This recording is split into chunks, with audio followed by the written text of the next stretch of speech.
Next model చూడు, దీంట్లో type 2 model 4లో type 2 అనమాట. మోడల్ 4లో టైప్ 2 ఇక్కడ ప్రాపర్ ఫ్రాక్షన్ ఒకటి ఏమిస్తారంటే ఇక్కడ ఒకటి ఫ్యాక్టర్ వస్తుంది, ఒకటి ఫ్యాక్టర్, ఒకటి నో ఫ్యాక్టర్ వస్తుంది. ఒకటి ఫ్యాక్టర్ వస్తుంది, ఒకటి నో ఫ్యాక్టర్ వస్తుంది. ఓకేనా? అంటే ఒకటి రెడ్యూసిబుల్ వస్తుంది, రెడ్యూసిబుల్, ఇంకొకటి ఏంటి ఇర్రెడ్యూసిబుల్ వస్తుంది. ఓకేనా? ఒకటి రెడ్యూసిబుల్, ఒకటి ఇర్రెడ్యూసిబుల్. రెడ్యూసిబుల్ అంటే అది b square minus 4ac greater than 0. Irreducible అంటే b square minus 4ac less than 0 అని అర్థం. ఓకేనా? ఇది నాన్ రిపీటెడ్ క్వశ్చన్ అనమాట. Non repeated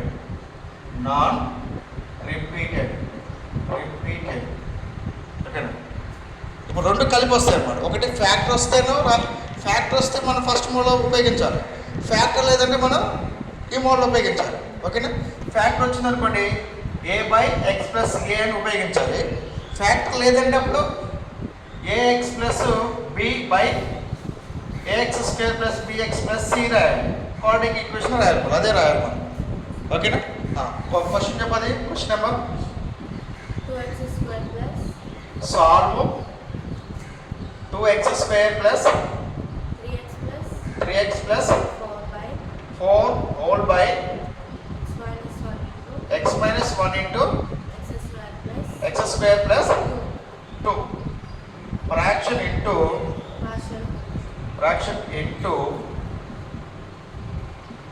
partial fraction. Okay, ఈ క్వశ్చన్ మనం అబ్జర్వ్ చేద్దాం ఉందా? ఓకే, సొల్యూషన్ చూడేది given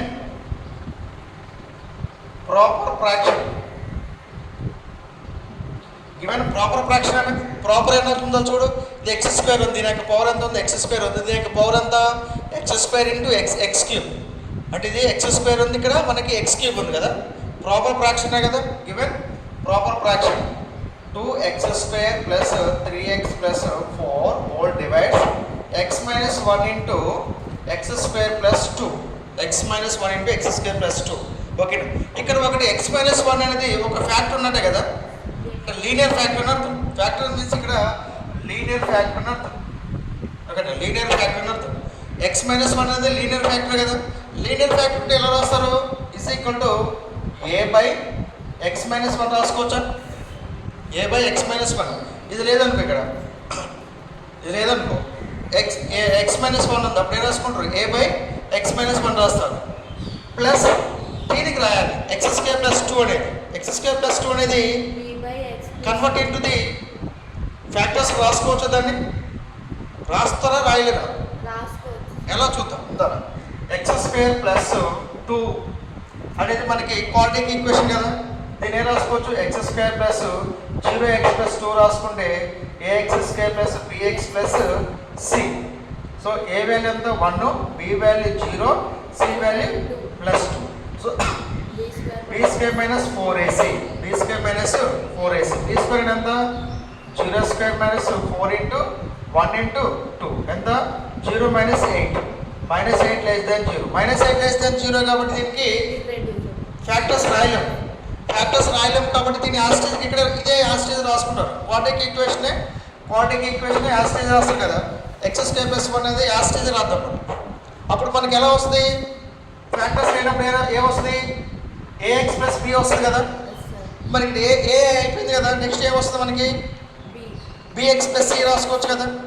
so therefore bx + c/x² + 2 x² + 2 ఇది పక్కన రాసుకొని చేద్దాం. ఓకేనా? ఫస్ట్ లెటర్ ఉందనుకోండి ax + b అని రాస్తారు. ఓకేనా? ఫస్ట్ లెటర్ a అయిపోయింది అనుకోండి, నెక్స్ట్ bx + c అని రాస్తారు. ఓకేనా? a, b రెండు అయిపోయినాయి అనుకోండి, నెక్స్ట్ ఏం రాస్తారు? cx + d అని రాస్తారు. అంతేనా? ఫస్ట్ లెటర్తో రాయాలనుకుంటే ax + b అని రాస్తారు. ఒకవేళ ఫస్ట్ లెటర్ ఫిల్ అయిపోయింది అనుకోండి, అప్పుడు ఇర్రెడ్యూసిబుల్కి ఏం రాస్తారు? a అయిపోయింది కాబట్టి bx + c రాస్తారు. ఒకవేళ a, b ఫిల్ అయిపోతే cx + d. ఒకవేళ a, b, c అంటే ax + x + 1 x + 2 ఇలా వచ్చేసి 3 అయిపోయింది. నెక్స్ట్ ఇర్రెడ్యూసిబుల్ ఫార్మేషన్ రావాలి. అప్పుడు ఏం రాస్తారు? dx + e by quadratic equation రాస్తారు. ఓకేనా? ఇచ్చారు పెట్టేది సరే అటు కొంచెం రైట్. ఇప్పుడు దీనికి ఎల్సిఎం అంతా దీనికి ఎల్సిఎం అంతా ఎక్స్ మైనస్ 1 ఇంటూ ఈ రెండు product x minus 1 into x square plus 2 అనమాట. X minus 1 into x square plus 1. X minus 1 ఎన్నిసార్లు పోతాయి? ఎక్స్ మైనస్ 1 క్యాన్సిల్ అయితే రిమైనింగ్ ఎక్స్ స్క్వేర్ ప్లస్ 2 అంటే a into x square plus 2 plus b by x square plus 2 cancel అయితే ఎంత ఉంటుంది అంటే ఇక్కడ b x plus c into x minus 1. ఇక్కడ బిఎక్స్ ప్లస్ సి ఉంది పైన, ఓకేనా? B x plus c into x minus 1 అనమాట. So therefore 2x square plus 3x plus 4 whole by x minus 1 into x square plus 2. ఓకేనా? డినామినేటర్స్ క్యాన్సిల్ కదా, denominator cancel కదా. ఎంత ఇది 2x square plus 3x plus 4 is equal to a into x square plus 2 plus bx plus c into x minus 1. x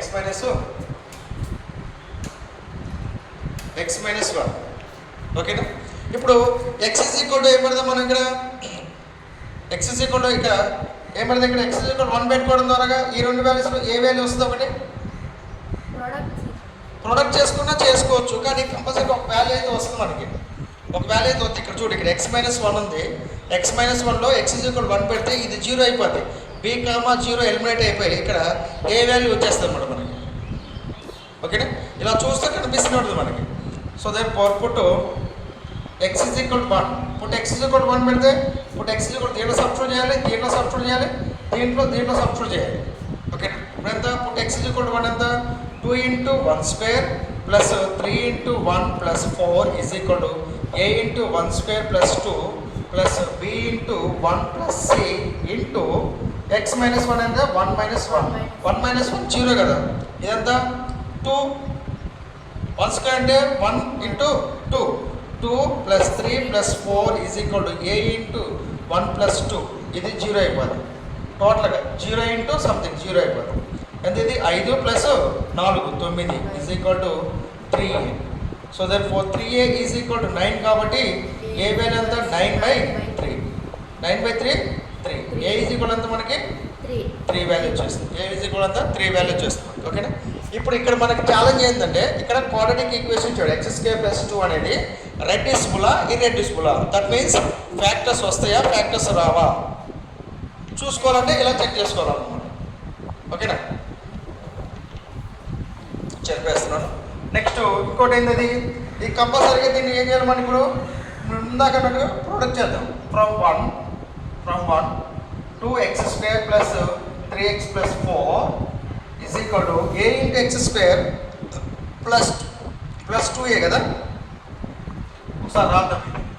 x square plus 2 plus bx plus c into x minus 1. 2x square plus 3x plus 4 is equal to ఎంత ఇది? a into x square ఎంత? ax square plus 2 into a ఎంత? 2a plus b into x ఎంత? bx square plus b into 1 bx into 1 ఎంత? minus bx plus c into x ఎంత? cx plus c into minus 1 ఎంత? minus c.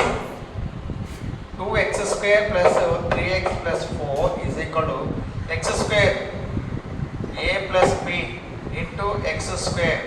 Next x terms ఎంత? ఇది ఉన్నాయి కదా, plus of minus b plus c of x plus constants 2a minus c. ఇప్పుడు comparing of x square రాయండి. Comparing of x square coefficient. ఇక్కడ x square coefficient ఎంత ఉంది? Right hand side a plus b ఉంది కదా. x square coefficient ఎంత? a plus b ఉంది. ఇటు x స్క్వేర్ కోఎఫిషియంట్ ఎంత ఉంది? 2 ఉంది. ఆల్రెడీ ఏ వాల్యూ వచ్చింది మనకి? ఏ వాల్యూ అంటే మన ఈక్వేషన్ సాల్వ్ చేయకుండా ఉండడం కోసం లేదంటే ఇట్లా ప్రొడక్ట్ చేసుకోవచ్చు, కానీ ఎక్కువ లెంత్ ప్రాసెస్ అన్నమాట. ఓకేనా? ఇప్పుడు x is equal A value ఎంత? 3 వచ్చింది కదా. 2 ఈజ్ ఈక్వల్ 3 ప్లస్ b. ఇది ఇటువైపు వస్తే ఎంత అవుతుంది? 2 మైనస్ 3 ఈజ్ ఈక్వల్ b. ఇది మైనస్ 1 ఈజ్ ఈక్వల్ b. అంటే b వాల్యూ వచ్చింది. ఏ వాల్యూ వచ్చింది మనకి? b వాల్యూ వచ్చింది. c వాల్యూ కావాలి. c వాల్యూ అంటే ఇది రాసుకోవచ్చు, ఇది కూడా రాసుకోవచ్చు కదా. కాన్స్టెంట్. నెక్స్ట్ ఏంటి? Comparing of x coefficient. x x coefficient, comparing of x coefficient. Comparing of x coefficient ఎంత ఇక్కడ? లెఫ్ట్ సైడ్ 3, రైట్ సైడ్ ఎంత? Minus b plus c, minus b plus c. ఎంత ఇది? 3 is equal to b value ఎంత మనకి? B value already ఇక్కడ minus ఉంది కాబట్టి minus of minus 1 plus c. 3 is equal to minus into minus plus plus c. ఇది 1 ఇటువైపు వస్తే ఎంత అవుతుంది? 3 minus 1 is equal 3. 2 is equal to c. ఏ వాల్యూ వచ్చింది? బి వాల్యూ వచ్చింది, సి వాల్యూ వచ్చింది. సో దెన్ ఫోర్ ఆన్సర్ ఏం రాస్తారు? Answer 2x square plus 3x plus 4 by x minus 1 into x square plus 2. మనకి ఏ వాల్యూ ఎంత? A by x minus 1 plus b x plus c by x square plus 2 కదా. It can be written as a value ఎంత మనకి ఇక్కడ? A value ఎంత వచ్చింది మనకి? 3 by x minus 1 plus b into b అంటే ఎంత వచ్చింది మనకి? బి ఎంత వచ్చింది? మైనస్ 1 కదా, minus 1 into x plus c అంటే ఎంత వచ్చింది? సి అంటే వచ్చింది ఎంత వచ్చింది? Minus 1 into x plus 2 by x square plus 2, x square plus 2. ఓకేనా? దీన్ని ఎలా రాసుకుంటారు? 3 by x minus 1 plus minus x plus 2 by x square plus 2. ఇది answer. Required solution, required fraction అన్నమాట 3 బై. మరి దీన్ని విడగొట్టాలంటే దీనికి ఇది అటాచ్డ్ అవుతుంది, దీనికి ఇది అటాచ్ అవుతుంది అనమాట. ఇంకా విడగొట్టాలంటే ఇంకా ఫ్రాక్షన్స్గా డిఫైన్ చేయాలంటే x minus 1 plus of minus x by x square plus 2 plus 2 by x square plus 2. ఇది దీనికి అనమాట. ఓకేనా? ఇప్పుడు a plus c by d ఉందనుకో, a plus b by c ఉందనుకో, a by c plus b by c అవుతుంది. ఇది దీనికి అవుతుంది, ఇది దీనికి డివిజన్ అవుతుంది అనమాట. అట్లా ఆ విధంగా ఇంకా విడగొట్టాలంటే, లేకపోతే ఇట్లా ఉంచినా సరిపోతుంది. ఓకేనా? ఓకే, వస్తుంది మనకి, ఇవి కూడా వచ్చేస్తాయి. ఓకేనా?